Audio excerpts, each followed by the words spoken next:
لا عدوان إلا على الظالمين وأشهد أن لا إله إلا الله وحده لا شريك له الملك الحق المبين وأشهد أن محمدا عبده ورسوله سيد ولد آدم أجمعين صلى الله عليه وعلى آله وصحبه الطيبين الطاهرين على مر الأيام والليالي والشهور والسنين أما بعد. We continue 7:37 p.m. Sunday, February 10th, 2019. I was about to say 2018, 2019, which is now considered, now just the seventh night of Jumad al-Ula. Man, these commercials, these computers. The fifth night of Jumad al-Thaniya, excuse me. The fifth night of Jumad al-Thaniya, 1440 after the Hijrah, Mustafa alayhi salatu wassalam. We arrived to, or we're close to concluding this chapter. And like I said to the brothers and the people listening online, that everyone should grasp the importance of this chapter, but grasp the meaning of the chapter and the title of the chapter. Because these chapters are, especially these ones in particular, are very, very important. Very vital, because you'll find that a lot of the Muslims of today have fell into all of what the message of Allah has prohibited, especially in these chapters of which we've been explaining. All over the Muslim world, you'll find that grave worshiping is widespread all over the Muslim world. Grave worshiping, worshiping the dead, and worshiping the righteous. You'll find that Shaitan has utilized this matter, which has been strictly prohibited, and how this door has been opened in a lot of Muslim countries, which you even probably wouldn't expect. And the only country that has been saved from this fitna, which is the country in which a lot of the other countries are trying to take down and they're geared towards trying to destroy, is right now, which is currently, which is the day, or the country of Saudi Arabia. They are the only country that has been saved from grave worshipping, and graves being inside of their masajid, and graves being put in masajid, and people are worshiping graves, especially those who indulge in these type of matters. It's the only country that's left where they have been saved from this fitna. To let you know that what they are upon is correct, and they are the ones who's now holding the banner of Tawheed and Sunnah in this land, or in this world we live in. You'll find that all the arrows are being shot at that particular place. You'll find that everyone is working diligently to try to take down Saudi Arabia, either indirectly or directly, due to the fact that it's the only land that's left that the origin of the country being based upon the da'wah of Sheikh Muhammad ibn Abdul Wahhab. Because their whole country was geared upon his da'wah, with the da'wah of Muhammad ibn Saud. As we know, they collaborated and they established what is today, or back then, but it led to the fruits of what we benefit from today. So brothers and sisters, like we said, you'll find that especially in these chapters we're going to cover, they are the chapters where you'll find that a lot of the Muslims have fell into opposing it. So keep in mind, like we said, the last part of the chapter, if you look in your books, we arrived to the final masail, or the final matters that's been mentioned. As we said, as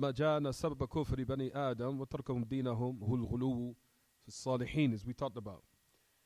We continue the chapter that the reason for the disbelief of the children of Adam and them leaving off the correct religion is extremism in regards to the righteous.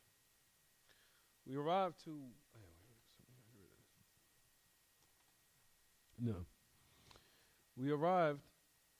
we're discussing the 14th mas'ala, الرابعة عشرة, as we discussed last class, وهي أعجب العجب قراءتهم إياها في كتب التفسير والحديث ومعرفتهم بمعنى الكلام وكان الله حال بينهم وبين قلوبهم حتى اعتقدوا أن فعل قوم نوح هو أفضل العبادات واعتقدوا أن ما نهى الله ورسوله عنه فهو الكفر المبيح للدم والمال.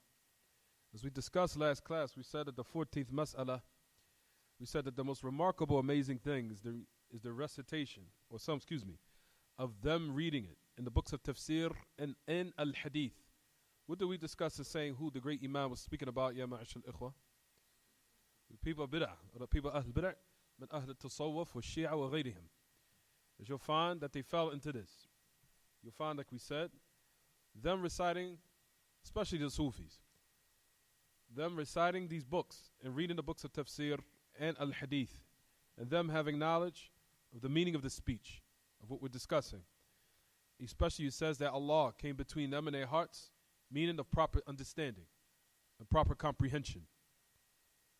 Until they believe the opposite of what has been what? Requested. Right, everyone? They believe the opposite. You'll find that we said حتى اعتقدوا أن فعل قوم نوح هو أفضل العبادة هم عكسوا القضية تماما. You'll find that we said that they had the i'tiqad, the belief or the conviction that we said during the time of the Prophet ﷺ, what was the correct belief, ya ma'ash al-ikhwa, that which the message of Allah was sent with was for the people that actualized the tawheed of Allah subhanahu wa ta'ala. And if they didn't, then the Prophet ﷺ clearly mentioned and said, generally, that what allowed their blood and their money to be lawful was what? Was the fact they were upon disbelief in polytheism. During the time of Nuh, as we discussed last class, what did we say? We said during the time of the people of Nuh, focus, brothers.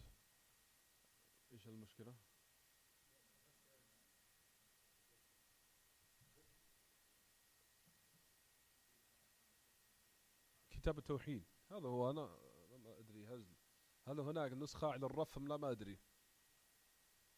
لا أدري، أظن واحد من الأخوة أمير عنده نسخة داخل المكتب. كنت تبغى تشتري واحد، نسخة عنده داخل المكتب، لعله يعيرك إياه ويعطيك عادية، يعطيك أو يعيرك إياه. تفضل يعني تكلم تفاهم معه، لعله يعطيك النسخة. الصفحة يعني اللي أنا طبعت الآن كلها فيها اختلاف إن شاء الله، خاصة الترقيم كلها له فرق بين نسخة إلى أخرى. المهم, so we said, يا معشر الإخوة, we said that during the time of Nuh, during that time, of course, you'll find that the people of the Sufis, and those who are upon the deviant methodology, you'll find that they switched the affair. You'll find that, what did they do? That the people who are upon correct, upright monotheism, they are the ones who are upon disbelief. And they are the ones whose wealth and money are lawful. So that's what he's mentioning here. So it's the opposite of what's requested. It's the opposite of what we've been commanded, right? You'll find that here they switch it. They say, rather what you guys are upon, يا أهل التوحيد أنتم الشيء الذي أنتم عليه هو الشرك ونحن على التوحيد هم عكسوا. So they saying now that what you're upon is what? Kufr, and what we're upon is tawheed, us worshiping the dead, and us worshiping the graves and the people of the dead, whether they be from righteous or other than the righteous, that we're upon tawheed, you guys are upon shirk. And what you're upon is what allows your wealth and your blood to be what? Lawful. So that's what he's trying to mention here.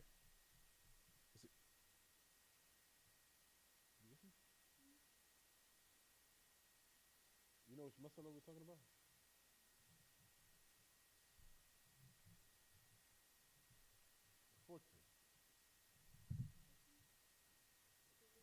Oh, it starts from here, it goes up here. Oh, it's continuation. So that's what we said. We said what? That they reversed it. They switched it, flipped it. So that's what he was trying to say here. Because some people said they didn't understand what was the point of what we was mentioning. So that's why he mentioned the first part of the statement. What did he say? A'jab al-ajab. He said of what's remarkably amazing is how they switched the affair. He says it's amazing. A'jab al-ajab. It's amazing how they switched and reversed everything. It was supposed to be the opposite. The people who are upon tawheed, their blood and their wealth is unlawful. The people of shirk and kufr, of course we know if it was a Muslim ruler, then their wealth and their money would be lawful until they embrace the tawheed of Allah according to the Muslim ruler. If there was a Muslim jurisdiction and there was an establishment of the Muslim leadership, then those matters, like we said, return back to the ruler, not to the common folk. Is it clear what I'm saying, everyone? طيب. So that's what he was mentioning here. We also discussed how, we already talked about al-ajab. We don't need to repeat that. Let's just keep going. طيب. Let's go to the fifth. الخامسة عشرة التصريح بأنهم لم يريدوا إلا الشفاعة. He says the 15th matter we're discussing is a تصريح بأنهم لم يريدوا إلا الشفاعة. He said that the 15th matter, what does it say? In fact, read it for you, Camden. The 15th, clarification.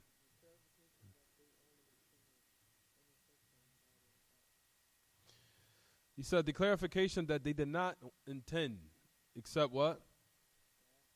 Except intercession. Except the intercession. Keep in mind, who is he discussing and who is he speaking about here? He's still speaking about the people of Nuh. And the people, likewise, of Bid'ah, or the people from Ahl Batin, Ahl Tasawwuf, wa ghayrihim. The people of falsehood for the people of Tasawwuf, because they fell into the exact same thing. But during the time of the people of Nuh, and likewise, the deviant sects from the Muslims, especially the Sufiya, you'll find that they say the exact same thing. We did not intend except to take them as mediators or intercessors, or we just wanted, or we intended the intercession. That's it.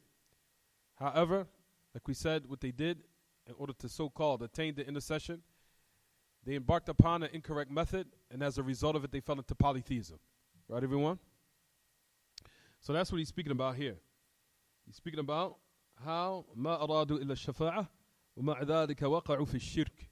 They didn't want anything except the intercession, and despite of that, they fell into polytheism.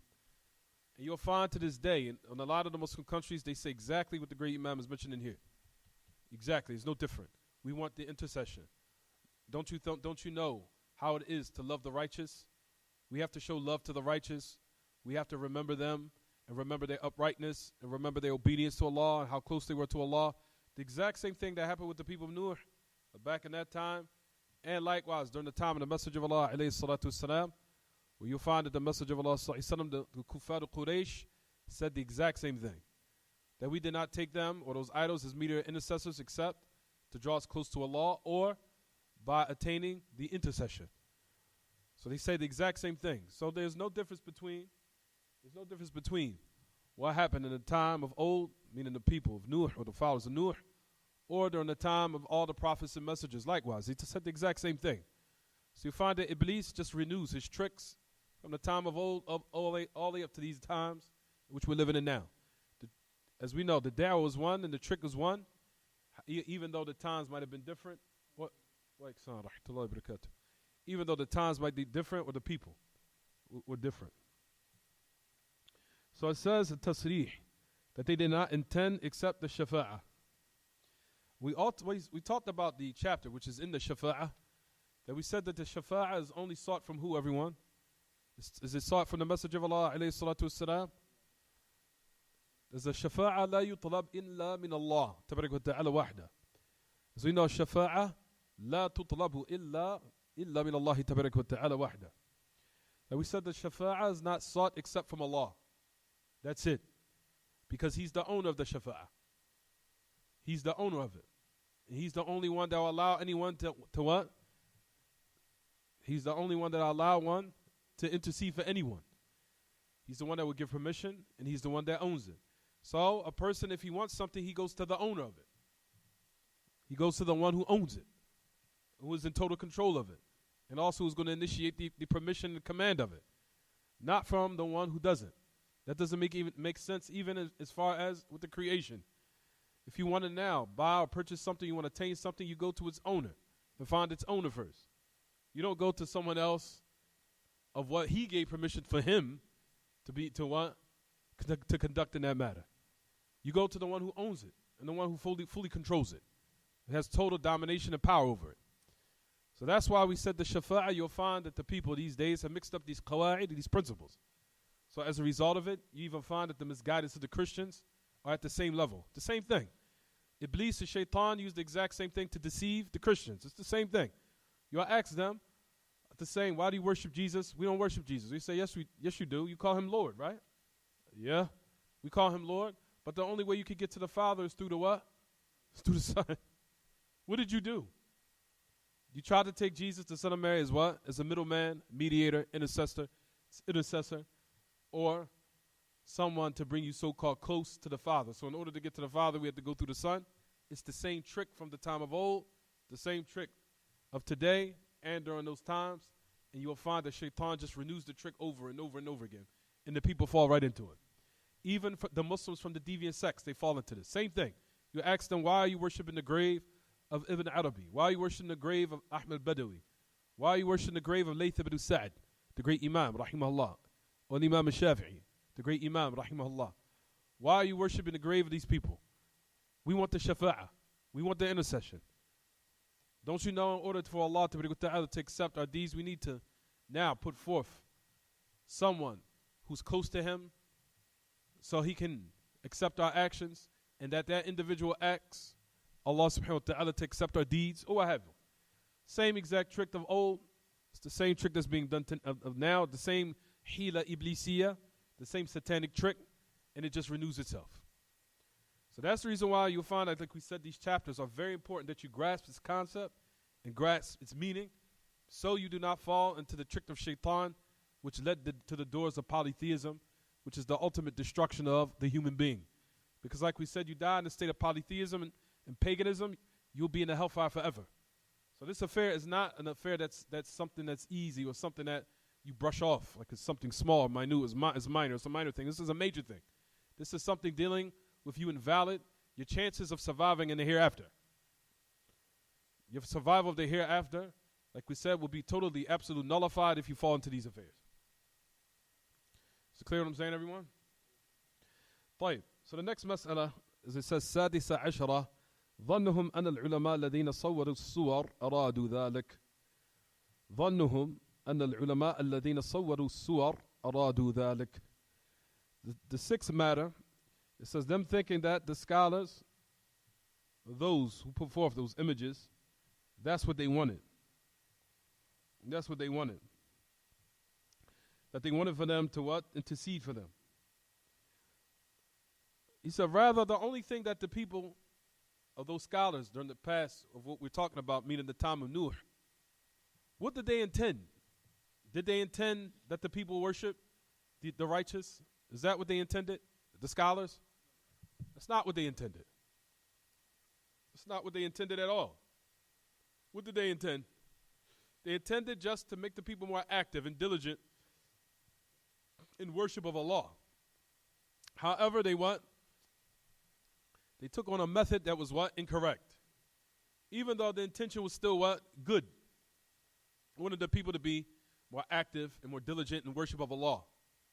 That was the initial intention. However, during that time of Nuh, they embarked upon an incorrect methodology of doing it. That's why we said innovations, even though a person might intend good, but still it's incumbent upon a person to also likewise embark upon the correct methodology in that thing that you intend. So it's not just enough that you have a good intention. You also have to have the correct method of that particular action. So they they coincide with each other.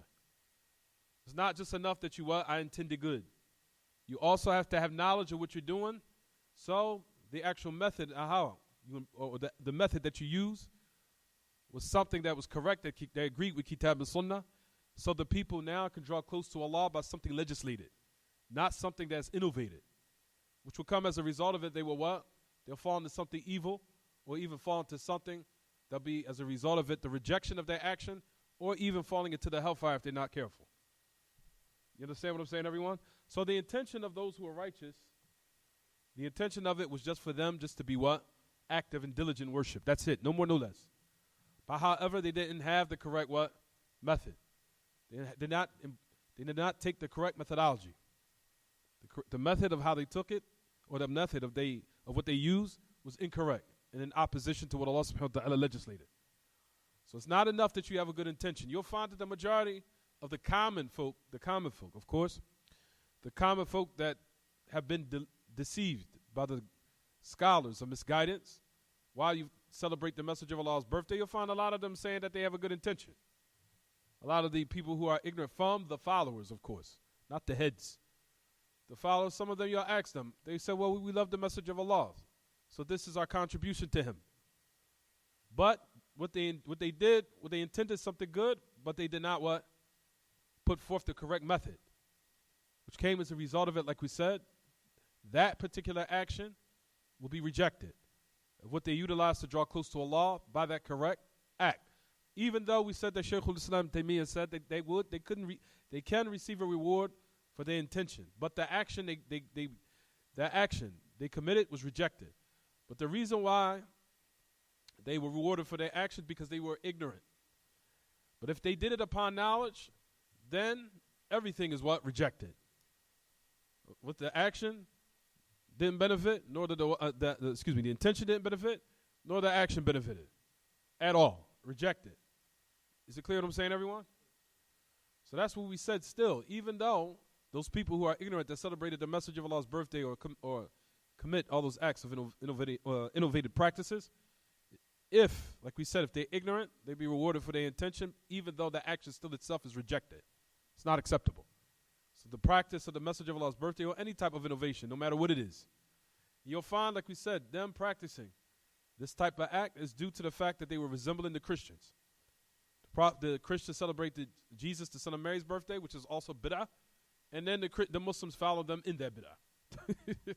So the Christians fell in the bid'ah, and then the Muslims following the Christians fell in the what? Bid'ah. You understand what I'm saying, everyone? طيب. But just to make the point concise of what we're saying right now, the only thing they intended was that the people become more diligent in their worship of Allah. However, what came as a result of it was something corrupt and evil. Whereas the latter generations came and they started to what? Worship the righteous, worship human beings. That was the result of that innovative practice. The latter generations became affected. So it's not just enough that one sets something up for now, for today.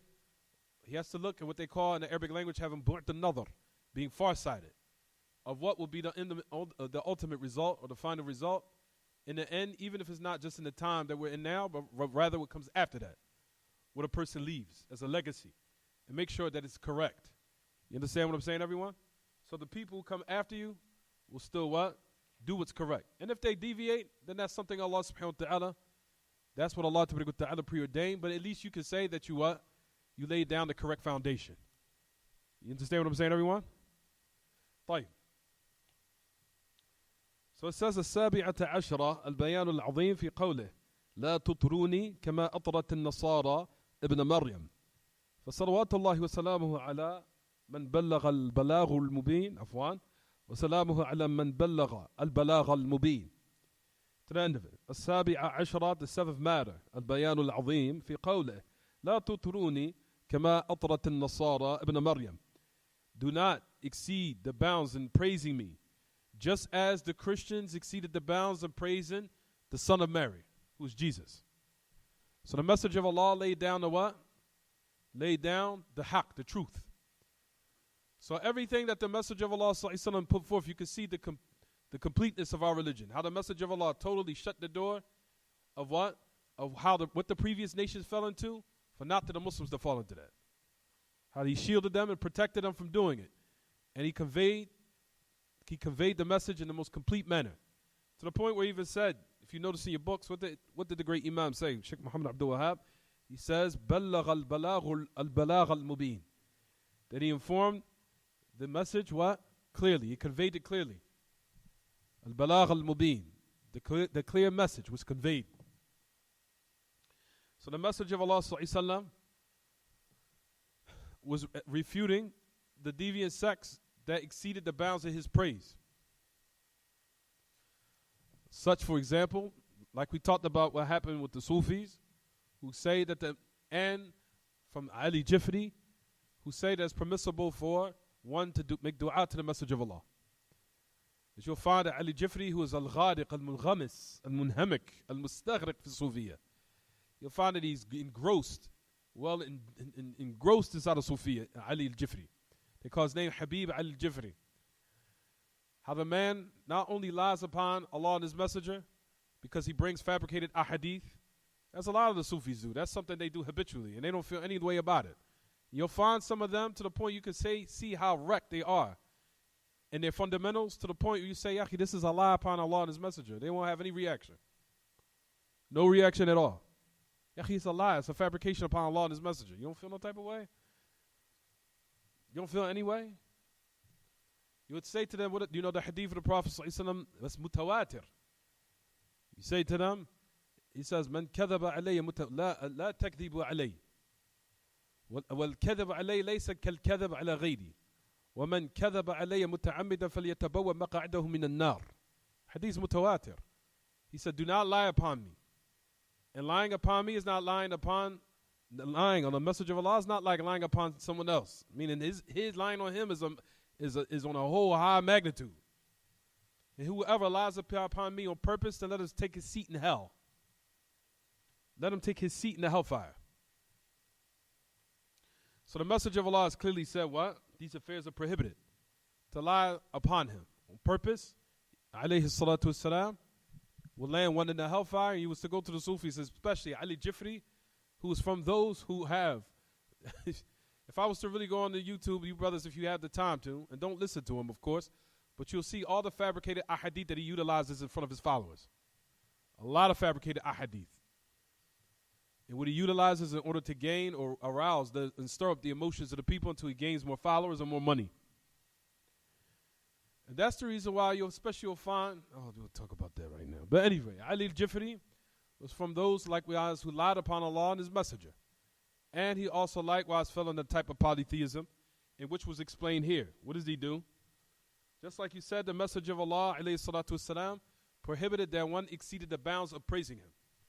Where there's nothing wrong with saying that the Messenger of Allah, alayhi salatu wasalam, for example, conveyed the clear message, or for example, alayhi salatu wasalam mentioned in his praiseworthy characteristics, as long as it does not exceed the bounds and it trickles in the realm of what? Of the ibadah. If it starts to trickle in the realm of what? Of worship, then now that you have exceeded the bounds. You made him or raised him above a level that Allah did not give him as far as in the aspect of worship that's only for Allah ta'ala. As you know, there are some of the Muslims out there have been beguiled and deceived until they raised the message of Allah to what? To this high level or this magnitude of what? Of the ibadah of worship. Such as, like we said, the Sufis, based upon Sahib al-Burda, who's al-Busayri, where I talked about in that poetry, where you'll find that he mentioned and said that he gave him the qualities of the rububi of Allah. You'll find that they gave qualities of the rububi, not ibadah, rububi of Allah, to the message of Allah in his poetry, in which Hamzah Yusuf, like we said, binds upon his followers to memorize. Hamzah Yusuf binds upon his members and his followers to memorize the Burda al-Busayri, which is filled in it not just shirk and ibadah, shirk and rububi of Allah, which is something unprecedented. Like we said, keep in mind, like we talked about, the Kuffar of Quraysh didn't fall into that shirk. They fell into shirk and uluhiyyah, that's it. They only took between them and Allah as mediators and intercessors. But they ultimately knew that, well, Allah is the one that creates, sustains to the end of it. That was their misguidance. And that misguidance in itself was enough for them to be in the hellfire forever. What about a person that makes shirk and rububiyyah? You understand what I'm saying, everyone? What about shirk on a higher level than that? Shirk and ibadah was enough for a person, may Allah protect us, to be in hell forever. Tawheed al-ibadah was enough. What about a person that went up the notch? They set the bar higher than that. They set the bar higher than that from the Sufis. From you, Hamzah Yusuf, that says that's binding upon the members of his, or the followers. He tells them to memorize the poetry of Busayri, which is in it shirk and giving qualities of Allah to the message of Allah, of knowing, having knowledge of the ghaib, of having knowledge of the Lawh al-Mahfuz, of also likewise allowing good to happen in certain individuals' lives and holding back certain evils and having control over the creation when they brought to on the day of resurrection for their reckoning. All these affairs he is given. Who's the rights, or what is the status of Allah Ta'ala? He gave it to the Messenger of Allah. Where he said in this poetry, where he said, يا أكرم الخلق مالي من ألوذ به عند حصول الحادث العممي وإن لم تأخذ يوم معادي بيدي وإلا فقل يا زلة القدم فإن من جودك الدنيا وضرتها ومن علومك علم اللوح والقلم. That he says in his poetry. He said in his poetry, Al-Busayri, Sahib al-Burda, as he says, يا أكرم الخلق ما لي من ألوذ به سواك عند حدوث الحادث العممي. I was wrong.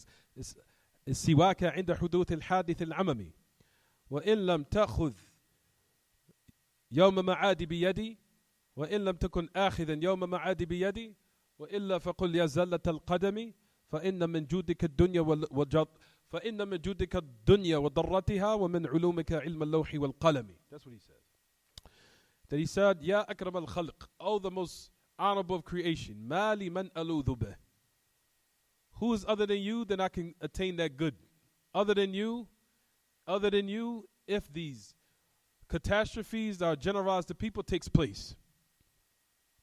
And if you don't take me by my hand on the day of resurrection and save me, or say, if that's not the case, if you don't save me, then I will be in my destruction.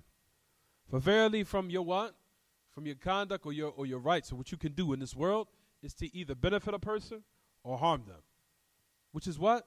That's all from the rububiyyah of Allah Ta'ala. So you see how what? Hamzah used to tell his followers to memorize that poetry. Shirk and rububiyyah. Which is on a higher level of with the kufr of the Quraysh, and brothers and sisters, you'll find that certain affairs we'll discuss, inshallah, not even some of the Christians didn't even fall to this level of kufr. Some of them. You understand, everyone? Was to let you know how dangerous these affairs are. How these deviant sects have raised the bar in certain affairs, to let you know how far away these people are as far as in regards to what the Message of Allah was upon and his companions. So that's what's important, ya ma'ashal ikhwa. So the Message of Allah clearly said, do not exceed the bounds in praising me. Meaning the Message of Allah did allow one to what? Allow one to praise him, alayhi salatu wasalam, but not to exceed the bounds. There's a hadith, which I'll bring later. I was teaching the sisters. This is a book called Adab al-Zifaf, where the Messenger of Allah, alayhi salatu wasalam, there was Jawadi. I think either one of his Sahaba just got married, or either he got married. I got a hadith Aisha. The point of the matter in the hadith, he says, they were actually singing poetry. They were singing some type of poetry. And in the poetry, they said something at the end. He says, وَفِينَا رَسُولٌ يَعْلَمُ مَا فِي غَدِي. He says that amongst us is a messenger. He knows what's going to happen tomorrow. Messenger of Allah says, stop saying what you're saying. So Messenger of Allah prohibited it. He says, say your statement of this, and I do not exceed the bounds. Basically, I do not know what's going to happen tomorrow. I don't have knowledge of the unseen, except what Allah has revealed. But not to say that he, alayhi salatu wasalam, was the full one in control to have knowledge of the unseen, then that's what? That's incorrect. Is it clear what I'm saying, everyone? So the Messenger of Allah, alayhi salatu wasalam, stopped this type of what? This type of extremism or excessiveness. So, notice that it also mentions, so this is as if the Messenger of Allah was refuting the sects that were going to exceed the bounds in his praise until they fall into polytheism. And likewise, the Messenger of Allah in this particular narration was refuting the Christians by saying and clearly mentioning that that the Christians exceeded their bounds in their praise of Jesus, the Son of Mary, until they fell into destruction. And I think that's self-explanatory. You read this hadith, it is exactly what's taking place today. He said, don't exceed the bounds, how the Christians exceed the bounds in the praises of Jesus, the Son of Mary. And that's exactly what's taking place today. You even find that some of the Christians, even when you walk in the street, the first thing they'll mention is they'll forget God. They'll just straight away, Jesus, save me. Oh, Jesus, quickly. What about Allah? What happened to Allah? Everything's Jesus. You understand what I'm saying? Oh, Jesus, clearly. You understand, everyone? Exceeding the bounds in what? In praise, in the praise of Jesus, the Son of Mary, until he got raised to a status that Allah subhanahu wa ta'ala didn't give him. Is it clear what I'm saying, everyone? طيب, the 18th matter, نصيحته إياها بهلاك المتنطعين. We already talked about that. Alhamdulillah. The Messenger of Allah sallallahu alaihi wasallam also giving advice to us by showing what will be the reason for the destruction of the mutanatti'een, of those who are also extreme. No. So you'll find that we talked about how the Messenger of Allah gathered between three matters in all these narrations, and all of them are words. All of them are words. They all mean what? Extremism. Like we talked about last class, you have ghulu. We also talked about the word itira',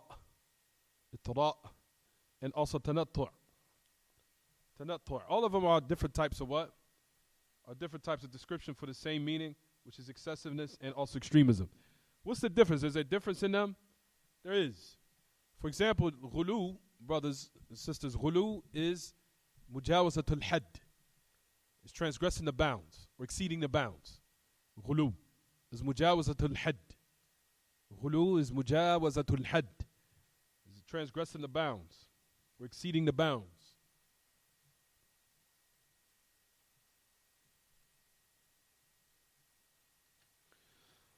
At-tanattu', as we talked about, means a tashadduq bil-shay' wa ta'ammuq fi. The word tanattu', tanattu',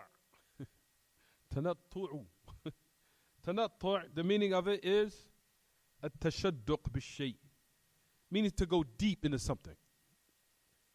A tanattu' means to go deep, to go real deep into something.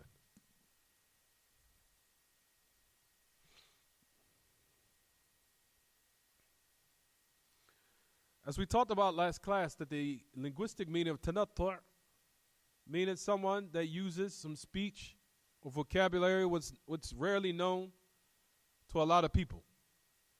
That's the initial meaning of tanattu'. Linguistically, you come with vocabulary words that a lot of people don't understand. It's rarely used. So you bring in a speech that a lot of people, it goes over their head. They don't understand what you're saying. And we talked about how this is an improper method for da'wah. As when one addresses people and students and people in general, he always takes into consideration the level of education of the people. And the most important thing is that they understand and comprehend what you're saying. Not the fact that you raise your language to a level or a point where they don't comprehend to the point where they just as they came in, or they leave out just as they came in. They didn't understand anything. Other than they just said, yeah, he said some words. Man, he was deep. He was deep. He said some words. I gotta look in the dictionary. Yeah, but at the end of the day, did they understand? Did they comprehend? Or what's the point of why you had your lesson? Not to just what? Just to show the people that, see who I am. Listen, it's as if we talked about last class. These type of individuals usually are very arrogant and amazed at themselves. And it's as if they're looking down upon the people like, listen, you dumb people. You have to now what? Learn so you could come up to my level. That's usually the type of what? The type of demeanor that comes from them, or that the people understand from them. Especially when a person dresses in this manner, that what? It's offensive even though you're not saying it directly, but based upon your demeanor, it's as if you're what? You're saying it to the people that, listen, you guys have to get your weight up. You stupid. You understand? Raise you to this level that I'm upon. Yeah, at the end of the day, like we said, whether a person is educated or not, one of the most deviant sects you'll find of those who deviated in the Aqidah were people of Buloogh. Those who deviated from, you'll find a lot of deviation with people of language. You'll find that they had a lot of discrepancies in their belief system. Yes, you'll find that. There were ulama of the past that were Salafi, that were scholars of the Arabic language, no doubt. But a lot of you'll find of those who are deviants had high eloquence in speech. So that is not for one to say I'm not going to be eloquent in my speech. We're not saying that. We're saying to take in consideration what? The level and the education of the people when you're addressing them. And that the main focus is to make sure that the people what? Understand and comprehend the point. That's it. And if there's some people around you that are more on a higher level that you can sense or you can see, then you can what? Raise the bar a notch. So you take in consideration who's around you. Just like some classes that I used to have, alhamdulillah, in Washington, D.C., we used to just have all Arabic classes, no English, for those who were ready for it. But they were what? they were ready for that particular what? Level. And we made it clear that when we start, we're not speaking any English. This is all Arabic. But I'm saying that we take in consideration. Like right now, khutbah, if I was to get the khutbah Allah in Arabic, and I know this is people here in America that only understand English, how would the people look at me? AbdurRazzaaq, you lost your mind? Okay, you going to translate? And what if I said to you guys, no, y'all have to learn Arabic. Get your weight up. Huh? That would be offensive. It's as if we're looking down upon the people. The people are stupid, or you guys are uneducated people. Come on now, you need to get with the program. No doubt, like we said, we encourage the people to learn the Arabic language, but it's most important that they learn the aqeedah, and that's more intact. It's better for a person to be ignorant of the Arabic language and the aqeedah be intact than a person be very eloquent in the Arabic language and his aqeedah is what? Deviated. You understand, everyone? طيب. So that's the meaning of a tanattu'. Tanattu', like we said, is to go deep into something. And it is a type of ghulu. It's a type of extremism. Tanattu'. Tanattu'. It's a type of extremism. It's a type of extremism. طيب. What's the word of ijtihad? A person would say, طيب. A person he wants to put forth ijtihad. Ijtihad, we know, means to be hardworking, diligent. Hardworking, diligent, as we know. Which is to put forth a great effort in order to what? Attain the truth. The affair of ijtihad, of being diligent and hardworking, there's nothing wrong with it. In its origin, there's no extremism in it. If the person, as long as the person does not intend by his diligence or hard work an abundance of obedience that's not legislated.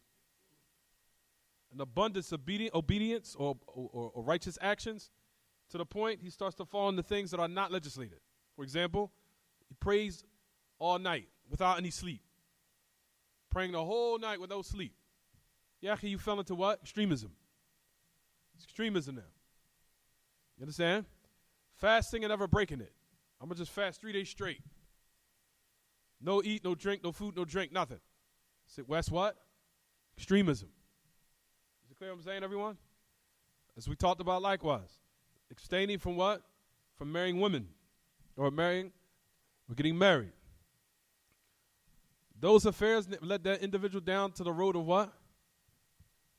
Extremism. Or this is a type of ijtihad, of hard working or diligence. That's not what? It's not praiseworthy anymore. It's not praiseworthy. Rather, it's dispraised. It's looked down upon. Is it clear what I'm saying, everyone? طيب. Last affair, and then we'll close this out, inshallah. 2 things, we'll mention them quickly, and then we'll end the class off. It says the 19th matter, 19th. التصريح بأنها لم تعبد حتى نسي العلم ففيها بيان معرفة قدر وجوده ومضرة فقده. To the end of it. So the clarification that it was not worshipped yet. What was the road down? Going back to the people of Nuh. What was the reason of why they started to fall into something that was what? Unlegislated, except it was due to the knowledge being removed. The proper knowledge was removed. Once the proper knowledge was removed, then what? Then what? Once the proper knowledge was removed, Caden, then what? What happened? Exactly. Polytheism started. It's to let you know how the existence of the proper scholars are the what? The protective shield from the ummah. They are the protected shield for the ummah of Muhammad sallallahu alaihi wasallam, to uphold the correct understanding, and to keep them shielded and protected, and fortified with the truth. And if they're gone, and the knowledge is what? Removed. And we say the knowledge is removed by the death of the ulama. The knowledge is removed by what? By the death of the ulama. Not because Allah Ta'ala will take it out of the hearts of the people. Even though on the last days and times, the last days he says in which there is a narration said that the Quran will be removed in one night. Yes, it will. That's in the last days. The last days when the hour is about to be established. But for them right now, that the knowledge right now of what's holding up the ummah from falling into misguidance is by Allah. And then secondly, by those who are left of the proper people of knowledge. They are the ones who are shielding and protecting the ummah from falling into misguidance and going astray. Once they die, another door of fitna is open. And another door of fitna is open. And another door of fitna is open. And it will go on and on and on and on and on. Like we said now, of all those ulama who are what? Who are now alive, at the heads of them, Sheikh Salih Fawzan and Sheikh Rabi'. Everybody, I think a lot of people cringes when they hear that name. A lot of people cringe. A lot of people. You'll know that, brothers and sisters, if you say Sheikh Rabi''s name, that's usually how you can test of what a person's inclination is towards. By saying that name. And even then, when you look behind it, you have to still study it, because there's people that's so slick and so conniving and sneaky now, they'll say, oh yeah, he's from our ulama. And they'll say it with a smile. But if you look behind the different types of attacks and disparagement, there's attacks on not only probably on him directly by saying his name, but indirect attacks. For example, they'll say statements such as, if you go to Mecca or you go to Medina, he's not the only scholar that's there. I didn't say he was. He's not the only scholar. There's other scholars you can visit, Yahi. You understand what I'm saying, everyone? These are the type of statements that are made. Oh, there's another statement they say. For example, Abu Muslima. What's nothing wrong with us cooperating with him? Yeah, Akhi, why you cooperating with Abu Muslim these days? Oh, only one scholar spoke about him. Who's that one scholar? Sheikh Rabi'. So he didn't say his name, but generally he still disparaged him in an indirect way. Yeah, Akhi, even if one scholar disparaged him, if he did it with adillah and evidence and proofs that agrees to what's going on, he was correct. Even if other scholars praised him. Even if that one scholar brought his evidences, and you will find that his proofs and evidence against his Abu Muslima is clearly correct. Everybody knows that about his arrogance, his treachery, his lies, his belligerence. It was clear for everyone to see. And here you guys are cooperating with that individual again? That's why I said all these different types of scholars, callers these days of falsehood, brothers and sisters, they're just trying to take you back in history again. They take you backwards. They're making you regress. All the different masajid that we used to avoid, that's what they're trying to now bring revival back to. We used to leave off going to the Wharf Dean masajid, you could go there now. We used to leave off go to the Sufi masajid, you could go there now. We used to leave off going to the Ikhwani masajid, you could go there now. We used to leave off being involved in politics, you can involve in politics now. We used to leave off voting, now you can go vote now. And the list goes on and on and on and on and on. You understand what I'm saying, everyone? For we say, Ya Ma'ash al-Ikhwa, that this is the reason why people will fall into misguidance. Because of the knowledge being raised. And that's the meaning of the hadith of the Prophet ﷺ, where he clearly mentioned and said that Allah ta'ala inna Allah la yaqbidu al-ilm انتزاع ينتزع من صدور العباد ولكن يقبض العلم بقبض العلماء حتى لا يبقي عالما اتخذ الناس رؤوسا جهالا فسئلوا وأفتوا بغير علم وفي رواية فأفتوا برأيهم فضلوا وأضلوا. That in Allah Ta'ala will not remove the knowledge by taking it out of the hearts of the people or the men. However, he will take it by the death of the ulama. Until there will be no scholar remaining, there will be no one left except the ignorant ones and the misguided ones. And this is what you see taking place today. So the people of the truth are shunned, and the people lie upon them, so the people don't listen to them, until no one is left except people of ignorance and people of misguidance. And they're the ones that gives the fatwa. And the Messenger of Allah said in another narration, they will give religious rulings by their opinion, from their own opinion, baseless, not substantiated with anything from Kitab and Sunnah. Everything being based upon what? Their desires and their own opinion. They'll be acts and they will give religious rulings. They're astray and they will leave others astray. This is what you see being done here in America. Don't listen to the ulama overseas. Don't listen to Sheikh Rabi'. He don't know what's going on here. He don't know the plight of the black man. That's the other new shi'ar. That's the other new slogan that everyone now is putting, the new poison that's being put in everyone's mind. The ulama don't know the plight of the black man here.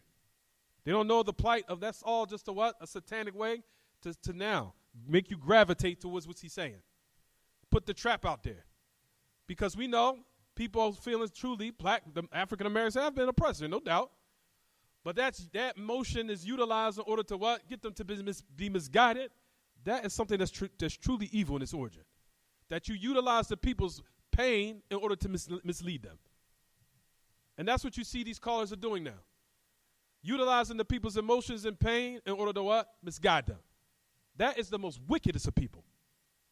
The most evil and filthy of people. That they will what? That they would now attain knowledge, go overseas, and come back and purposely mislead the people. Based upon knowledge, that is extremely dangerous. What will you say on the day of resurrection when you meet Allah? When you have now disseminated knowledge that was incorrect? What are you going to say in front of Allah when you meet him? That I was ignorant? You was in the University of Medina for all them years. You was in the land of Tawheed for all them years. You used to read the books of the ulama. Used to read the books of Sheikh al-Albani. Used to speak ill about the deviant sects. Used to speak ill about Abu Muslima. Used to speak ill about the Sufis. Used to speak ill about Hamzah Yusuf. Used to speak ill about all these deviant sects that have came. Then your speech switched one day.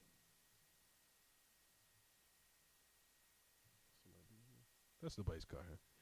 Then all of a sudden your speech switched. You started now what? Praising them. What are you going to say in front of Allah on the day of resurrection? I was ignorant. You wasn't ignorant. You're a graduate. Rather you brag and throw it into people's faces how you got 3 or 4 degrees. So yeah, you're going to switch it up when Allah on the day of resurrection? Well, I didn't know. Yes, you did. You knew exactly what you was doing. And you was weak enough to misguide the people over some pathetic lowliness of this world? Over some money? SubhanAllah, you that weak? That's deep. You understand what I'm saying, everyone? So that's what we say, ya ma'ash al-ikhwa. Especially in these days and times, the slogan now that's being put in the minds of the people, don't listen to the ulama. Sheikh Rabi' don't know the plight of the black man. Sheikh Salih Fawzan does not know the plight of the black man. And you do, by not teaching us Tawheed and discrediting the da'wah, the prophets and the messengers. That shows you don't know the plight of the black man truly. Because the only thing that's going to wreck the plight of the black man or any other race is Kitab al-Sunnah Manhaj al-Salafi. So you didn't even bring a solution, even though you utilized this stupid slogan that the ulama don't know the plight of the black man. You don't know the plight of the black man either, because you don't know how to solve it, because you're taking incorrect methods to solve it, which is going to get him in more trouble and more destruction and more deviance and more misguidance. And you plunge him down a deeper road of darkness by you and allowing them to what? These members to be upon this nonsense. You understand what I'm saying, everyone? It's sad that these people are the most in need of Kitab al-Tawheed. They're nowhere they're going to change except by those books.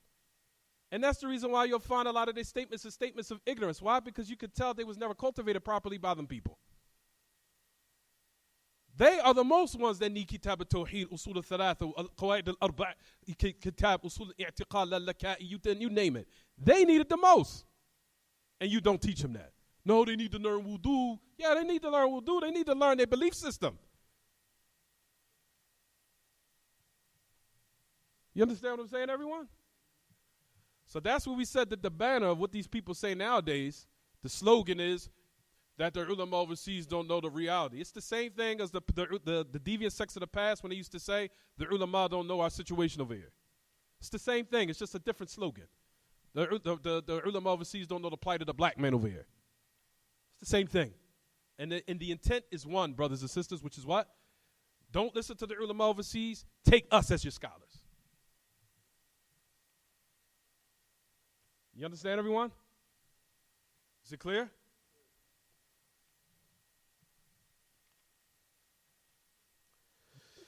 طيب. In regards to what we said, that knowledge is important, and the barriers or those who carry it, or the carriers of it are what? Are also very important. Those who possess and carry the proper knowledge. And when they're gone, now listen to what the great Imam goes on to say. He says it is the clarification of how virtuous of their existence, or its existence of knowledge, and the harm of it being what? If you look in your books, what does it say? Of it being gone. How it being removed. Is it clear what I'm saying, everyone? طيب. In regards to bid'ah, I'm going to end the class off here. The end of the hadith, when the message of Allah, of course, we already talked about that. In regards to bid'ah, just to start off, just to give everyone a little introduction. It gets a little bit deeper than that, but we'll start it off right here. Innovation breaks down to two categories. You have bid'ah haqiqiyya and bid'ah idafiyya. You have what is considered true innovation and additional innovation. True innovation and additional innovation. And additional or extra bid'ah. True innovation and additional innovation. Once I bring the example, it'll become clear.